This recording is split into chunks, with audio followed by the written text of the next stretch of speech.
And now the exciting conclusion of the Turtles here on Pop Goes the 60s. So the Battle of the Bands album charted somewhat poorly at number 128 on Billboard, but charted at 43 on Cashbox. So I guess on one chart it did well. So they were planning their next album now that they got their new drummer, and instead of using Chip Douglas for this album, they decided to go with Ray Davies of the Kinks. Now, the Village Green Preservation Society had just come out, the band loved that record, and they chose him to produce the next record, which became Turtle Soup. Now, one thing I want to mention about this album, Turtle Soup, and even in the previous album, Battle of the Bands, is the band adopted this democratic approach to songwriting. So most of the songs are all original on these albums, and the band gets full credit. So that was one of the things that I think kept these guys tight during this time while all the crazy management stuff was going on. Now, one of the standout tracks on this album is a song called Somewhere Friday Night, and it's one of the best examples of how they have progressed as a band. But this is my world somehow, somewhere Friday night.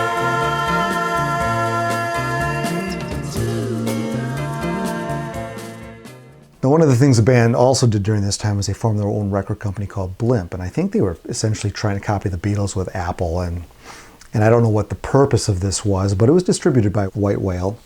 You know, I mentioned the shared composing credits on the songs. Despite all this camaraderie, their singles started to chart lower. So the first single from this album is called House on the Hill, and it didn't chart at all.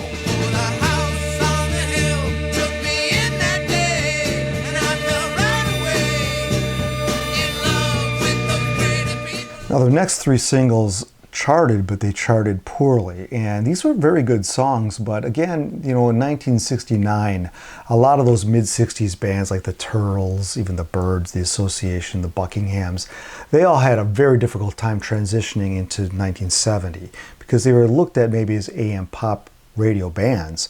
There's other competition out stealing the chart action. And despite these songs were very good, and some of them very commercial, they still had trouble charting. I look at your face. Is that the face I love? I think about my love in the city, in the city. I think I've seen where it goes. Still somehow my love for you grows. Some of the other songs, let me just open this gatefold up for you here, kind of a cool gatefold. These songs, this is a very fine album, and I'm just going to play a few other songs to give you a flavor for what they were coming up with on their own. John and Julie sail away, far away, years away, making love again. I think I already know, I'll just laugh so the pain doesn't show. Things began to go downhill between the band and the label at this time, and the Turtles felt that White Whale wasn't paying them everything they were due, and they hired an independent firm to do an audit of the books of White Whale and found that $600,000 were not paid to the Turtles that they had earned, and that was over only like a 6-month period. So in today's money, that's about $4.5 million. So the band's thinking, well, what's been going on all these years with this label? So this is when things got really sketchy between both entities. White Whale saw the Turtles as a cash cow and only were interested in hit singles. Meanwhile, the Turtles were starting to do experimentation, while White Whale was adverse to experimentation, and they came up with a couple different things that really pissed the band off. One of the things that White Whale did was release a single called Teardrops, and instead of putting the Turtles' name on the label, they called them The Dedications. This song did not chart. Another song that they forced the Turtles to do was a song called Who Would Ever Think I Would Have Married Margaret? And this song was not a song the Turtles were interested in doing, but they released that as a single. That also stiffed. One of the other things that White Whale wanted to do was fire the band and just keep Howard Kaylan and Mark Volman as the front man and hire other guys around them to tour, and Kaylan and Volman said no. So you can see things were getting really litigious here and getting nasty. Crystal, they cover my window pane. Who would ever think that I would marry Margaret? Meanwhile, while all this was going on, White Whale released a second volume of Greatest Hits. It's called More Golden Hits, and it's a very cool looking volume 2 to the first one. Similar designs, updated photography, and while this album, like a lot of Greatest Hits by 60s bands, this was the top selling Turtles album. I think it reached in the top 10 on the Billboard Top 200. But this one barely got into the charts, and the Turtles' fortunes were waning. But this is a great compilation. It's got all the later singles, starting with She's My Girl up through late 69, early 70, I believe. So this is a good one to get. So while all these other releases were going on, the Turtles were working on their next album. And for this album, they got yet another producer, because they had about as many producers as they had managers. They hired Jerry Yester for production on this one. And Yester was also a former Modern Folk Quartet alum, and he had produced The Association. He played and arranged and produced a bit with the Lovin' Spoonful, and he had done work with Tim Buckley and quite a few others. They also decided, because they probably wanted to inject some more pop sensibility into some of their music, they brought back Bonner and Gordon and did 3 Bonner and Gordon songs, 2 of which were Cat in the Window and a very good one called Goodbye Surprise.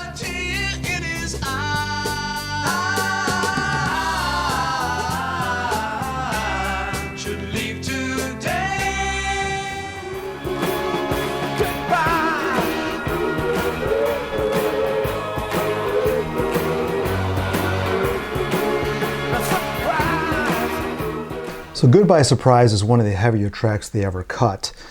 Aside from the Bonner and Gordon songs, some of the original songs were very good. They were really hitting their stride, I think, as composers at this point. And instrumentally, I think they just sounded great. Some of the music on this album, by the way, which was never released, this is a version of it called Shell Shock by Rhino Records. This has got some of my favorite Turtles music on it. And this was to be their last batch of new recordings. Now, before I get any further, let me just tell you that these songs are available to purchase on iTunes. Just look for this record cover because they do show it here. There are also some bonus tracks on a couple of the other CDs, namely Turtle Soup. This compiles all the songs the band was working on at this time. And one of the great songs is a song called We Ain't Gonna Party No More. And let me play a few songs to give you a feel for what they were working on at this time. Since I was just a little boy, I've been hearing tales of yore, how if we don't only have the time, only have the time, we are you outside, I'm crying inside like you. There you sit lonely, oh won't you come?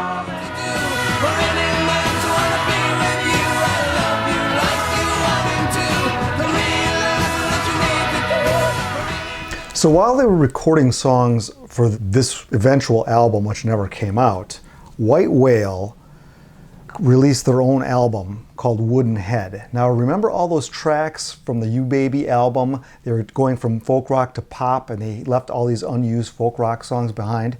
All those got compiled onto this record, and this was released in 1970. So imagine releasing folk rock songs from 65, 66 as new music in 1970. I mean, it was just somewhat ridiculous. And I assume that the band wasn't cooperating very much and wasn't posing for any band photo for the cover of this. So White Whale took it upon themselves to do their own photography. A kind of a nice likeness here of Alan Nicol. I kind of like the cover, actually. And this is actually a pretty good album if you like the folk rock stuff, but at the time it must have seemed horribly dated. And then they released a single that was from their first album. It's a version of Eva Destruction, which is not a very good cover. As bodies floating, but you tell me over and over and over again, my friend. So Eva Destruction actually did chart at number 100, so I was a little surprised it charted at all. The next single, which was a ballad called Me About You, was on an earlier album that charted at number 105. I don't doubt your love, and I know that it's real. My God above, I know how I feel about you. White Whale is just starting to just grasp at straws here, releasing inappropriate material that isn't really representative of the band's sound in 1970. So the legal trouble between the Turtles and White Whale really hit a breaking point here. I think the band ended up suing White Whale for $2.5 million. And this lawsuit essentially froze everything regarding the band.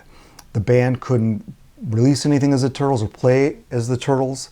The band members couldn't even use their own names because their own names were tied up in this whole contract. And this forced the band to break up, essentially. Rather than release this new album produced by Jerry Yester, they just broke up and left most of those songs unreleased for many years. Now, Howard Kaylan and Mark Volman ended up working with Frank Zappa. They recorded under the name Flo and Eddie, and that was partly due because they couldn't use their names due to this lawsuit. Jim Pons also joined Zappa and the Mother's Invention for a period of time. And while with them, they recorded 4 to 5 albums with Zappa, including the 200 Motels film. So after Flo and Eddie's time with Frank Zappa and the Mothers, they did several albums of their own, and they were pretty popular. I mean, they were well connected, and they carried that same humor and styling throughout their career as a duo and made people smile. Now, one thing I didn't realize was that Howard Kaylan was asked to join the touring band of Steely Dan in 1972, but he declined. You know, he was still working with Zappa at that time. So after everything got sorted out, one of the things that by 1974, the band could use the Turtles name again, and a new album was released of greatest hits called Happy Together Again. Now that album actually charted at 194, so there's still some interest in the band. And meanwhile, Kaylan and Volman did more work with Steely Dan. They did a demo for Everyone's Gone to the Movies. Eventually, they started to do more commercial work. They did cartoon work. They did music for the Care Bears, Strawberry Shortcake, for which they were nominated for a Children's Grammy. They also did some work for the G.I. Joe cartoon. So they kept busy, and unfortunately, the Turtles were no more at that point. So the first album I bought by the Turtles was actually not Happy Together Again, but I bought this one. So Rhino Records, very famous for doing 60s packages, they really got their start with this Turtles compilation that came out in 1978 called The Turtles' Greatest Hits. And there are 14 songs on here, their best hits. And I would recommend getting this one if you ever come across it. There is a sequel to this one, a Volume 2, also by Rhino in the late 80s, called Turtle Wax. Best of Volume 2, which adds another 14 songs or so. If you're looking for some vinyl, these are 2 good ones to get. Another Rhino record that I bought, this is also an early one. This is a picture disc from 1968. And this has a couple songs that were unreleased. I think The Owl, the last thing I remember, the first thing I knew, that's a different version. To See the Sun and Surfer Dan. It's that 1968 psychedelic era. And I bought this, oh God, years ago. Another one you can get, Rhino put out a compilation of some of the psychedelic B-sides called Shalom Road. And I don't have that one, but that came out, I think, about 1988. On CD, Save the Turtles' Greatest Hits are 20 of their best songs. And that's a good one to get because those were chosen by the band themselves. Hip-hugging bucket seats. You're on a groovy trip with Camaro, Camaro, Camaro. Now, it wasn't until the 1980s, about 1983, when the band started to tour as the Turtles again. And after all the legal hassles were done, they started to tour. They've been touring on and off ever since. The Turtles, in particular, Volman and Kaylan, really got themselves PhDs in how to overcome getting screwed by the record companies. And they did a very good job in the end, because one of the things that they did was there was a 1989 song called Transmitting Live from Mars by the hip-hop combo De La Soul, and that featured some uncredited samples of the song You Showed Me. And Kaylan and Volman sued, winning a large settlement. And this set a precedent for rap songs that were not crediting and then not paying royalties to songs that they were sampling. And that really helped forge the way to get those people paid and get royalties into the right creative people's pockets. So all the Turtles albums have been re-released. Rhino Records did so much re-releasing of and compilations of their material. Sundazed in 1994 also reissued all their albums.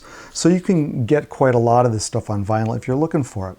Mark Volman had written a book in 2013 detailing how to make it in the record industry and not get screwed, essentially.